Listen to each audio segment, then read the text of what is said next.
धीरेन्द्र शास्त्री का दरबार नहीं लगने दिया, क्या चाहते हो आप लोग?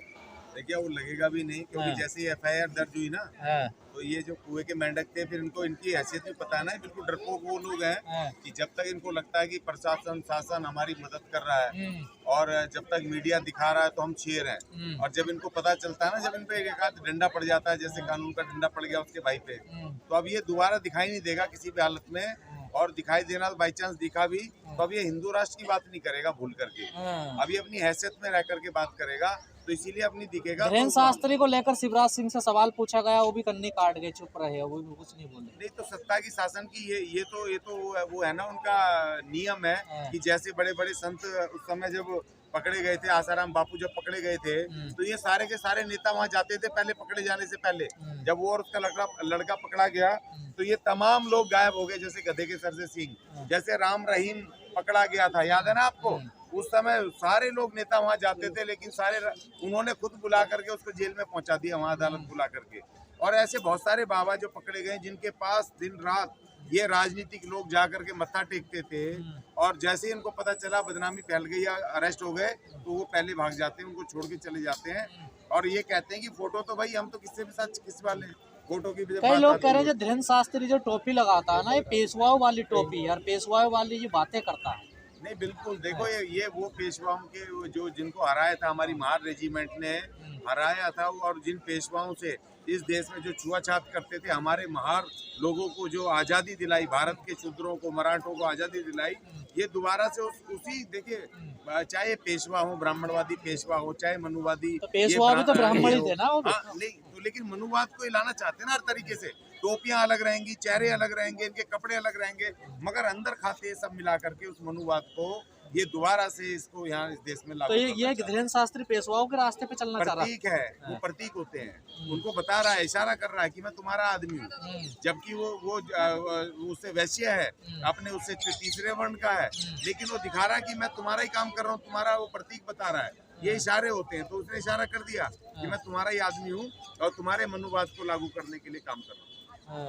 तो ये सब प्रतीक होते हैं सारे जो होते हैं, जैसे हमारे सींग लगा करके आते हैं आदिवासी, तो हम आदिवासी, इस देश के मूल निवासी जो हमारे वो ये सब प्रतीक होते हैं। तो उनका प्रतीक क्या है? उस मनुवाद का प्रतीक ब्राह्मणवादी जितने भी पोशाक हैं, जितने भी, चाहे टोपी हो, चाहे उनके वस्त्र हो, चाहे जो भी हो, ये सब प्रतीक होते हैं, उन प्रतीकों को बता रहे हैं हम तुम्हारे भाई। तो दलितों से पंगा गलत ले लिया इस बार धीरेन्द्र शास्त्री ने। देखो बात मेन दलितों की बात नहीं है, बात संविधान की बात है। जो भी संविधान से टकराएगा वो चूर चूर हो जाएगा।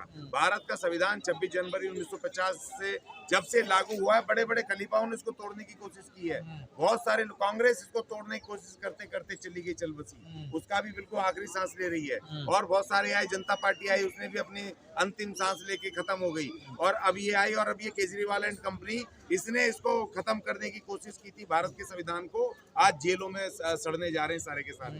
ये सब भ्रष्टाचार में। तो धीरेन्द्र शास्त्री का सपना पूरा नहीं होने देंगे आप हिंदू राष्ट्र का? नहीं, हम खाली धीरेन्द्र शास्त्री तो एक छोटा सा मोहरा है। जितने भी मनुवादी खलीफा हैं जो चिल्ला रहे थे हिंदू राष्ट्र, अब सब अंडरग्राउंड हो गए, सब गायब हो गए। क्यों? क्योंकि अब इस देश का बहुजन खड़ा हो गया, अब इस देश का जो शूद्र, जो ओबीसी अर्थात ओबीसी, वो खड़ा हो गया, SC ST के साथ तमाम वो लोग खड़े हो गए, और अब तो जनरल को भी लग रहा है कि अब तो हमारी भी बहन बेटियों को जिंदा जल रही हैं अपने घर बचाने के लिए।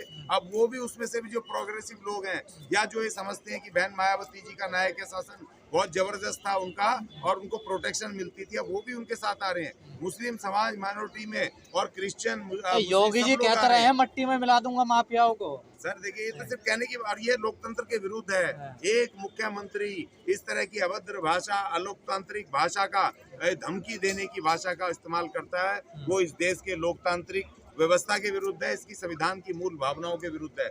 आप क्या कैसे मिला दोगे? आप कौन हो भाई? आप पुलिस हो, प्रशासन हो, न्याय हो, कोर्ट हो, कौन हो आप कैसे मिला दोगे किसी को मिट्टी में? आपको किसने, ये कोई डिक्टेटरशिप हो रही है? ये कोई यहाँ अफगानिस्तान का यहाँ पर यह शासन लागू है कि आप किसी को पकड़ोगे, मिट्टी में मिला दोगे?